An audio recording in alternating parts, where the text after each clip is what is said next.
Bonjour, bienvenue au service des entrepreneurs du royaume, je peux vous aider? Oui, bonjour, ce serait pour présenter un projet, s'il vous plaît. Oui, bien sûr, je vais prendre votre dossier s'il vous plaît. Merci. Alors, très bien. C'est validé. Oui. Salut les espionnes, bienvenue sur les entrepreneurs du royaume. Le mois dernier, nous avons parlé de la fougue de la jeunesse avec Julien et Rutlin. Aujourd'hui, nous sommes avec Marie-Christine pour parler de la force des anciens. Marie-Christine, on est vraiment heureux de t'avoir avec nous, une Moi fois aussi. encore. Moi aussi. Marie-Christine est réellement une des anciennes de notre église. Qu'on entend par ancien, Marie-Christine va pouvoir développer après. Ce qui est un ancien, bibliquement parlant, c'est pas qu'une question d'âge, même s'il y a un âge spirituel pour être un ancien aussi.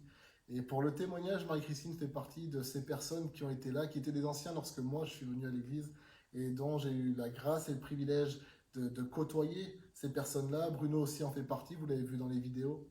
Ce sont des personnes qui étaient réellement des référents, qui le sont toujours pour nous, des personnes avec qui on a pu discuter, on a pu aller chez eux, ils ont été des parents spirituels pour nous, on a bénéficié justement de cette force des anciens qu'on aimerait vous faire découvrir aujourd'hui dans une jeunesse qui manque de repères.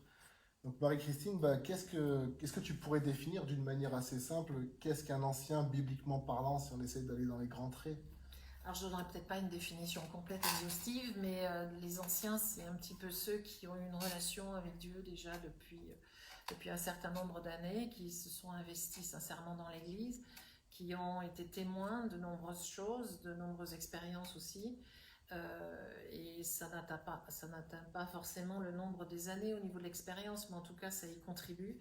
Et les anciens sont aussi ceux qui, au fur et à mesure, ont été patinés aussi par la parole de Dieu et qui, on espère en tout cas acquérir une certaine sagesse qui vient avec le temps aussi et qui ne sert pas qu'à nous-mêmes, mais qui est là pour être dispensée aussi aux autres. D'accord.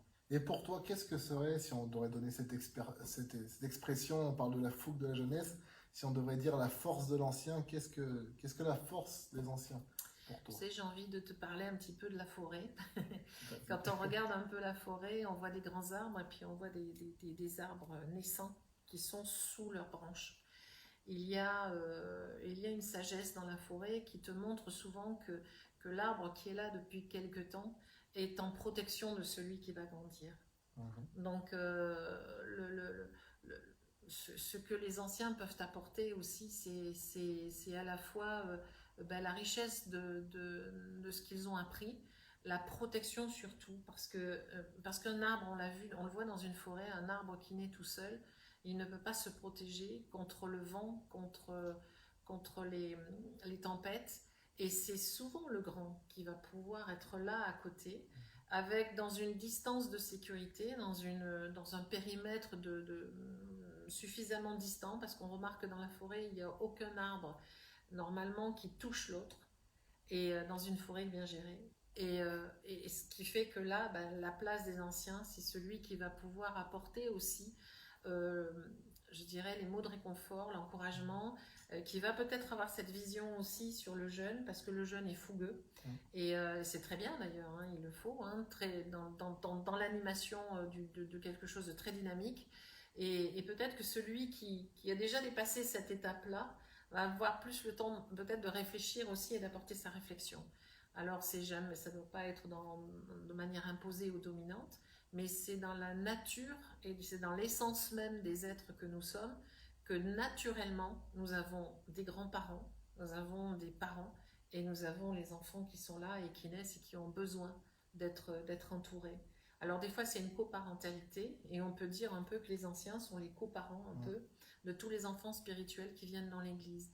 Et des fois, il y a plus de points communs entre certains, d'affinités, qui vont faire que justement cette coparentalité fonctionne beaucoup mieux avec certains qu'avec d'autres, parce que l'expérience de l'un, ah, tu vois, j'étais comme toi quand tu étais jeune, voilà. C'est vrai. Et après, le jeune décide comme il veut de ce qu'il entend, mais dans une église, c'est une richesse, la force des anciens, ces espèces de troncs qui sont là depuis longtemps, qui ont élargi et qui ont mis leurs racines assez en profondeur, qui ont trouvé des rochers où leurs racines ne pouvaient pas aller, mais ils ont essayé de puiser ailleurs et ils ont trouvé des sources. Amen. Et c'est comme des mentors, hein, finalement. Un mentor, c'est qui? C'est aussi un ancien, c'est quelqu'un qui va avoir assez d'expérience pour dire à l'autre, écoute, je te coach, je te conduis, et je vais t'amener là où justement, pas là où il y a des rochers, mais là où il y a la source.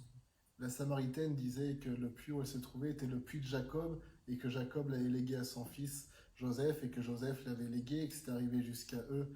Donc il y avait aussi une transmission. Ouais. On disait hors caméra une chose vraie, c'est que le jeune fait des acquisitions. Il fait des acquisitions. L'ancien, il transmet. C'est encore un autre niveau. Quand tu es au niveau de pouvoir transmettre, c'est officiellement, tu as déjà fait des acquisitions.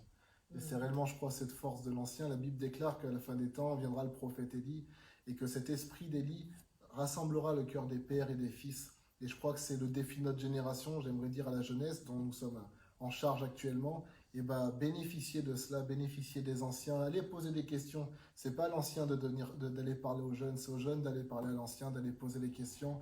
C'est aussi, la Bible déclare quand tu vois un ancien aux cheveux blancs, lève-toi. Mais spirituellement, il y a des gens qui ont des cheveux blancs, qui ont acquis cette sagesse. Tu dois te lever devant eux, tu dois leur témoigner de l'honneur et du respect.